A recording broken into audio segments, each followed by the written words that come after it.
എല്ലാ വിദ്യാർത്ഥികൾക്കും പുതിയൊരു വീഡിയോയിലേക്ക് സ്വാഗതം. ഈ വർഷത്തെ +1 higher secondary, vocational higher secondary first year examination result പ്രസിദ്ധീകരിച്ചു. അപ്പോൾ വിദ്യാർത്ഥികൾ ചോദിക്കുന്ന പ്രധാനപ്പെട്ട കാര്യമാണ് വിദ്യാർത്ഥികളുടെ റിസൾട്ട് വന്നിട്ടില്ലേ, സത്യമാണോ പറയുന്നത് എന്നുള്ളത് വിദ്യാർത്ഥികൾ ചോദിക്കുന്ന പ്രധാനപ്പെട്ട കാര്യമാണ്. അപ്പോൾ വിദ്യാർത്ഥികൾ ശ്രദ്ധിക്കേണ്ടത് നിങ്ങളുടെ പുതുതായിട്ട് വന്നിട്ടുള്ള, അതായത് നിങ്ങളുടെ ഈ ഒരു +1ൻ്റെ ഫസ്റ്റ് ഇയർ എക്സാം റിസൾട്ട് പ്രസിദ്ധീകരിച്ചിട്ടുള്ളത് പുതിയൊരു വെബ്സൈറ്റിലാണ്. നേരത്തെ വരെ kerala-results.nic.in വെബ്സൈറ്റിലായിരുന്നു. എന്നാൽ ഇത്തവണ പുതിയ വെബ്സൈറ്റിലാണ് നിങ്ങളുടെ റിസൾട്ട് പ്രസിദ്ധീകരിച്ചിട്ടുള്ളത്. അതായത് results.hsc.kerala.gov.in എന്നുള്ള ഈ ഒരു വെബ്സൈറ്റിലാണ് നിങ്ങളുടെ റിസൾട്ട് പ്രസിദ്ധീകരിച്ചിട്ടുള്ളത്. അപ്പോൾ ചില സമയങ്ങളിൽ നിങ്ങൾക്ക് നേരത്തെ കണ്ടതുപോലെ ആയിരിക്കും കാണിക്കുക, അതായത് നിങ്ങൾക്ക് വെബ്സൈറ്റ് ഓപ്പൺ ചെയ്യാൻ സാധിക്കാതെ വന്നേക്കാം. അപ്പോൾ വിദ്യാർത്ഥികളുടെ +1ൻ്റെ ഫസ്റ്റ് ഇയർ എക്സാമിനേഷൻ റിസൾട്ട് നിലവിൽ പ്രസിദ്ധീകരിച്ചിട്ടുണ്ട്. റിസൾട്ട് വന്നിട്ട് 1 മണിക്കൂറായി, അതായത് ഇന്ന് 3 മണിക്കാണ് നിങ്ങളുടെ റിസൾട്ട് വന്നിട്ടുള്ളത്. ചില വിദ്യാർത്ഥികൾക്ക് ചിലപ്പോൾ സൈറ്റിൻ്റെ, അതായത് ഈ ഒരു പുതുതായിട്ട് വന്നിട്ടുള്ള വെബ്സൈറ്റ് ആയിരുന്നു, അതായത് results.hsc.kerala.gov.in എന്നുള്ള പുതുതായിട്ട് ഈ വർഷം ഡെവലപ്പ് ചെയ്തിട്ടുള്ള വെബ്സൈറ്റിലാണ് ഈ ഒരു നിങ്ങളുടെ റിസൾട്ട് വന്നിട്ടുള്ളത്. അപ്പോൾ അതുകൊണ്ട് തന്നെ വിദ്യാർത്ഥികൾ, അതായത് ഏകദേശം ഒരു 3 ലക്ഷത്തിലധികം വിദ്യാർത്ഥികൾ നിങ്ങളുടെ റിസൾട്ട് പരിശോധിക്കാനായിട്ട് ഈ ഒരു വെബ്സൈറ്റ് യൂസ് ചെയ്യുന്നുണ്ടാവും. അപ്പോൾ അതുകൊണ്ട് തന്നെ എല്ലാ വിദ്യാർത്ഥികളും ഒരേ സമയം വെബ്സൈറ്റിലേക്ക് പ്രവേശിക്കുന്നത് കൊണ്ടാണ് എല്ലാ വിദ്യാർത്ഥികൾക്കും റിസൾട്ട് കിട്ടാത്തത്. അപ്പോൾ റിസൾട്ട് കിട്ടാത്ത വിദ്യാർത്ഥികൾ ശ്രദ്ധിക്കേണ്ടത്, നിങ്ങൾ ഏകദേശം ഒരു 6 മണി 7 മണി ആ ഒരു സമയത്തേക്ക് നോക്കുന്ന സമയത്ത് വെബ്സൈറ്റ് സാധാരണഗതിയിൽ നിങ്ങൾക്ക് എല്ലാവർക്കും കിട്ടുന്ന രീതിയിൽ, അതായത് വെബ്സൈറ്റിലെ ട്രാഫിക് വളരെയധികം കുറവായിരിക്കും. അപ്പോൾ നിങ്ങൾക്ക് ആ ഒരു സമയത്ത് റിസൾട്ട് കിട്ടുന്നതാണ്. അപ്പോൾ ഇനി വിദ്യാർത്ഥികൾ ചോദിക്കുന്ന പ്രധാനപ്പെട്ട കാര്യമാണ് നിങ്ങളുടെ റിസൾട്ട് എങ്ങനെയാണ് പരിശോധിക്കേണ്ടത് എന്നുള്ളത്. അപ്പോൾ നിങ്ങളുടെ റിസൾട്ട് എങ്ങനെയാണ് പരിശോധിക്കേണ്ടത് എന്ന് പറഞ്ഞാൽ results.hsc.kerala.gov.in എന്നുള്ള വെബ്സൈറ്റ് ഓപ്പൺ ചെയ്യുക. ഈ ഒരു വെബ്സൈറ്റിൻ്റെ ലിങ്ക് ഞാൻ വീഡിയോയുടെ ഡിസ്ക്രിപ്ഷനിൽ കൊടുത്തിട്ടുണ്ട്. ജസ്റ്റ് അതിൽ ക്ലിക്ക് ചെയ്ത് കഴിഞ്ഞാൽ ഈ ഒരു പേജിലേക്ക് പ്രവേശിക്കാവുന്നതാണ്. അപ്പോൾ ഇവിടെ നിങ്ങൾക്ക് കാണാൻ പറ്റും VHSC NSQF first year March examination 2025. അപ്പോൾ അതിന് നേരെയുള്ള ചെക്ക് റിസൾട്ടിൽ ക്ലിക്ക് ചെയ്ത് കഴിഞ്ഞാൽ നിങ്ങൾക്ക് വൊക്കേഷണൽ ഹയർ സെക്കൻഡറി റിസൾട്ട് അറിയാൻ സാധിക്കും. അതുപോലെ HSC first year March examinations 2025 എന്ന് പറഞ്ഞുകൊണ്ട് കാണാം. അവിടെ ചെക്ക് റിസൾട്ട് എന്ന് പറഞ്ഞുകൊണ്ട് അതിന് നേരെയുള്ള ലിങ്ക് കാണാൻ പറ്റും. അതിൽ ക്ലിക്ക് ചെയ്ത് കഴിഞ്ഞാൽ നിങ്ങൾക്ക് നിങ്ങളുടെ ഈ ഒരു HSCയുടെ, അതായത് ഹയർ സെക്കൻഡറി വിഭാഗത്തിൻ്റെ ഫസ്റ്റ് ഇയർ റിസൾട്ട് അറിയാൻ സാധിക്കും. ഞാൻ ഏത് റിസൾട്ട് ലിങ്ക് ക്ലിക്ക് ചെയ്ത് കഴിഞ്ഞാൽ നിങ്ങൾക്ക് അതത് റിസൾട്ടുകളാണ് അറിയാൻ സാധിക്കുക. HSCയുടേതാണെങ്കിൽ HSC റിസൾട്ടാണ് അറിയാൻ പറ്റുക, VHSCയുടേതാണെങ്കിൽ VHSCയുടെ റിസൾട്ടാണ് അറിയാൻ പറ്റുക. ചില സമയത്ത് നിങ്ങൾ ആ ഒരു പേജിൽ നിങ്ങളെ രജിസ്റ്റർ നമ്പറും ഡേറ്റ് ഓഫ് ബർത്തും കൊടുത്ത് ചെക്ക് ചെയ്ത് കഴിഞ്ഞാൽ നിങ്ങൾക്ക് റിസൾട്ട് കിട്ടാതെയൊക്കെ വരാം. അപ്പോൾ അതെന്തുകൊണ്ടാണ് എന്നുള്ള കാര്യം കൂടി ഞാൻ പറഞ്ഞു തരാം. അപ്പോൾ ആദ്യം തന്നെ ഞാനിപ്പോൾ HSCയുടേതാണ്, അതായത് HSCയുടേതായിരുന്നാലും VHSCയുടേതായിരുന്നാലും ഈ ഒരു റിസൾട്ടിൻ്റെ പേജ് സെയിം തന്നെയാണ്, അതായത് ഏകദേശം സെയിം കാണുമ്പോഴൊക്കെ സെയിം തന്നെയാണ്. അപ്പോൾ നിങ്ങൾ അവിടെ കൊടുക്കുന്നത്, നിങ്ങൾ ഏത് ലിങ്കിൽ ക്ലിക്ക് ചെയ്യുന്നോ അതനുസരിച്ചിട്ടാണ് നിങ്ങളുടെ റിസൾട്ട് കിട്ടുക. അപ്പോൾ VHSC ആണെങ്കിൽ മാത്രമേ VHSCയുടെ ആ ഒരു ചെക്ക് റിസൾട്ട് ലിങ്കിൽ ക്ലിക്ക് ചെയ്യാവൂ. HSC ആണെങ്കിൽ HSCയുടെ ആ ഒരു ചെക്ക് റിസൾട്ടിൽ അതിന് നേരെയുള്ള ആ ഒരു ചെക്ക് റിസൾട്ട് എന്നുള്ള ലിങ്കിൽ നിങ്ങൾ ക്ലിക്ക് ചെയ്യാവൂ. അപ്പോൾ ഓരോന്നിൻ്റെ നേരെയും കൃത്യമായിട്ട് അതിൻ്റെ ആ ഒരു ലിങ്കുകളും കാര്യങ്ങളൊക്കെ ഇവിടെ കൊടുത്തിട്ടുണ്ട്. അപ്പോൾ HSCയുടേതാണെങ്കിൽ ഇവിടെ രണ്ടാമത്തെ ഈ ഒരു ചെക്ക് റിസൾട്ടിലാണ് ക്ലിക്ക് ചെയ്യേണ്ടത്, VHSCയുടേതാണെങ്കിൽ ആദ്യത്തെ ആ ഒരു ലിങ്കിലാണ് ക്ലിക്ക് ചെയ്യേണ്ടത്. അപ്പോൾ അതിന് നേരെയുള്ള ചെക്ക് റിസൾട്ടിലൊന്ന് നിങ്ങൾ ക്ലിക്ക് ചെയ്യുക.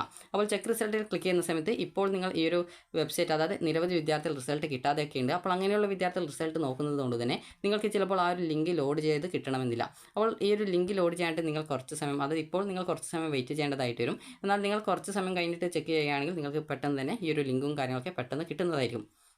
അപ്പോൾ ഞാനിപ്പോൾ ക്ലിക്ക് ചെയ്ത സമയത്ത് തന്നെ നിങ്ങൾക്ക് കാണാൻ സാധിക്കും വെബ്സൈറ്റിൽ വളരെയധികം ട്രാഫിക് കൂടുതലാണ്. അപ്പോൾ അതുകൊണ്ടാണ് ഈ ഒരു പേജ് തന്നെ, അതായത് ലോഡ് ചെയ്ത് കിട്ടാനായിട്ട് ഇത്രയും ബുദ്ധിമുട്ട് കാണുന്നത്. അപ്പോൾ ഇനി ചെക്ക് റിസൾട്ടിന് ശേഷം നിങ്ങൾ എന്താണ് അടുത്ത പേജിൽ ഉണ്ടാവുക എന്ന് പറഞ്ഞു തരാം. അപ്പോൾ അവിടെ നിങ്ങൾക്ക് കാണാൻ പറ്റും, അതായത് ഇതുപോലെയാണ് കാണാൻ പറ്റുക, അതായത് ഇതുപോലെ നിങ്ങൾക്ക് കാണാം. അപ്പോൾ ഇവിടെ നിങ്ങൾ ചെയ്യേണ്ടത് HSC first year March examinations 2025 എന്ന് പറഞ്ഞുകൊണ്ട് കാണാൻ പറ്റും. അപ്പോൾ നിങ്ങൾ ഇവിടെ ചെയ്യേണ്ടത്, ഇവിടെ നിങ്ങളുടെ രജിസ്റ്റർ നമ്പർ ടൈപ്പ് ചെയ്ത് കൊടുക്കുക. ഇവിടെ നിങ്ങൾ ഡേറ്റ് ഓഫ് ബർത്ത് സെലക്ട് ചെയ്ത് കൊടുക്കുക എന്ന് പറയുമ്പോൾ നിങ്ങൾക്ക് ഇവിടെ ഈ ഒരു ടൈപ്പ് ചെയ്യാനുള്ള ആ ഒരു ബോക്സ് നിങ്ങൾ ജസ്റ്റ് ഒന്ന് സെലക്ട് ചെയ്യുക. അപ്പോൾ ഇവിടെ നിങ്ങൾക്ക് ആദ്യം ഏത് മാസമാണ് നിങ്ങൾ ജനിച്ചത്, അതുപോലെ തന്നെ ഏത് ദിവസമാണ് ജനിച്ചത്, അതുപോലെ തന്നെ ഏത് വർഷമാണ് നിങ്ങൾ ജനിച്ചത് എന്നുള്ള കാര്യങ്ങൾ കൃത്യമായിട്ട് ഇവിടെ സെലക്ട് ചെയ്ത് കൊടുക്കുക. അപ്പോൾ ഞാനിപ്പോൾ ജസ്റ്റ് ഒരു സാമ്പിളായിട്ട് സെലക്ട് ചെയ്ത് കൊടുക്കുന്നതാണ്. നിങ്ങൾ എപ്പോഴാണ് ജനിച്ചത് അതനുസരിച്ചാണ് നിങ്ങൾ സെലക്ട് ചെയ്ത് കൊടുക്കാനായിട്ട്. അപ്പോൾ ഈ ഒരു രീതിയിൽ നിങ്ങളുടെ ഡേറ്റ് ഓഫ് ബർത്ത് കാണാൻ സാധിക്കും. അതിനുശേഷം നിങ്ങൾക്ക് ഇവിടെ കുറച്ച് ഇംഗ്ലീഷ് അക്ഷരം കാണാം, അതാണ് ക്യാപ്ച എന്ന് പറയുന്നത്. അപ്പോൾ ആ ഒരു ക്യാപ്ച ഇവിടെ ടെക്സ്റ്റ് ഫ്രം ഇമേജ് എന്നുള്ളത് ടൈപ്പ് ചെയ്ത് കൊടുക്കുക.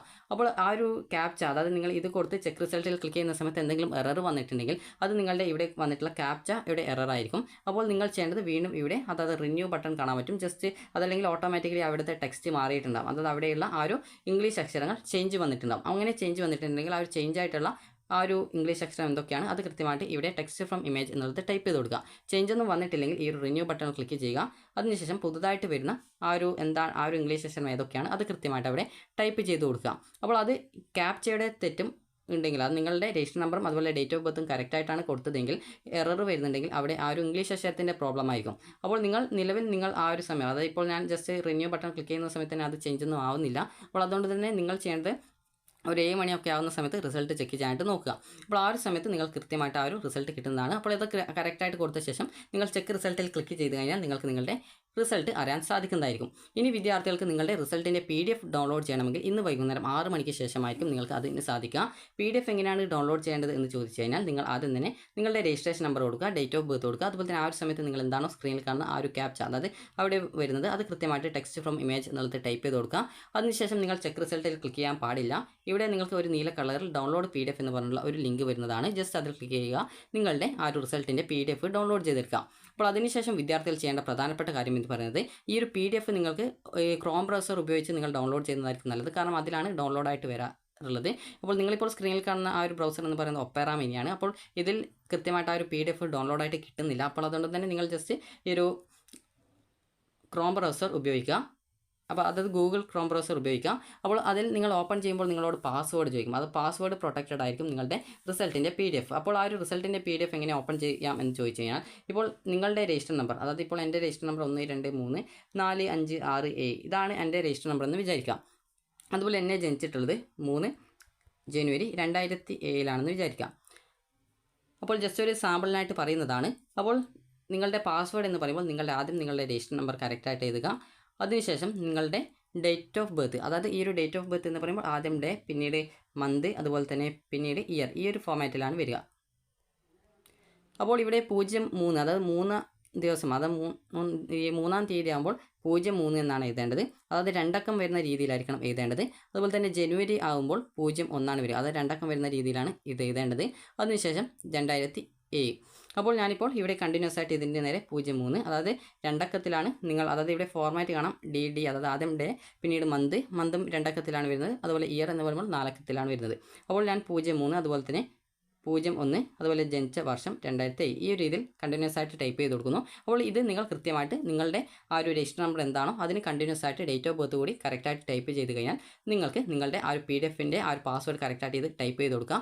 അതിനുശേഷം സബ്മിറ്റ് ചെയ്യുക. സബ്മിറ്റ് ചെയ്യുന്നതോടുകൂടി നിങ്ങൾക്ക് നിങ്ങളുടെ PDF ഓപ്പൺ ചെയ്യാൻ പറ്റും. അതായത് നിങ്ങളുടെ രജിസ്റ്റർ നമ്പർ എഴുതുക, അത് ടൈപ്പ് ചെയ്ത് കൊടുക്കുക. അതിനുശേഷം അതിന് കണ്ടിന്യൂസ് ആയിട്ട് നിങ്ങളുടെ ഡേറ്റ് ഓഫ് ബർത്ത്, ആദ്യം ഡേ, പിന്നീട് മന്ത്, പിന്നീട് ഇയർ, ഈ ഒരു രീതിയിൽ വരുന്ന രീതിയിൽ ടൈപ്പ് ചെയ്ത് കൊടുക്കുക. അതിൻ്റെ അക്കങ്ങൾ മാത്രമേ ടൈപ്പ് ചെയ്ത് കൊടുക്കേണ്ടതായിട്ടുള്ളൂ. അപ്പോൾ ഇങ്ങനെ നിങ്ങൾ അത് ആ ഒരു കറക്റ്റായിട്ട് എൻ്റർ ചെയ്ത് സബ്മിറ്റ് ചെയ്ത് കഴിഞ്ഞാൽ നിങ്ങൾക്ക് നിങ്ങളുടെ PDF ഓപ്പൺ ചെയ്യാൻ സാധിക്കുന്നതായിരിക്കും.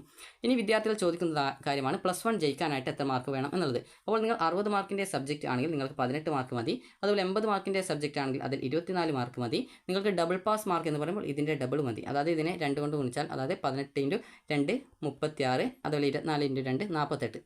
ഈ ഒരു രീതിയിൽ നിങ്ങൾക്ക് 2 ഡബിൾ പാസ് മാർക്ക് എന്ന് പറയുമ്പോൾ 36 ആണ് 60 മാർക്ക് സബ്ജക്റ്റിൽ. 80 മാർക്ക് സബ്ജക്റ്റാണ് 48. നിങ്ങൾക്ക് മിനിമം ജയിക്കാൻ വേണ്ട മാർക്ക് എന്ന് പറയുന്നത് 18 അല്ലെങ്കിൽ അതായത് 60 മാർക്കിൻ്റെ സബ്ജക്റ്റിൽ 18, 80 മാർക്കിൻ്റെ സബ്ജക്റ്റിൽ 24 മാർക്കുമാണ്.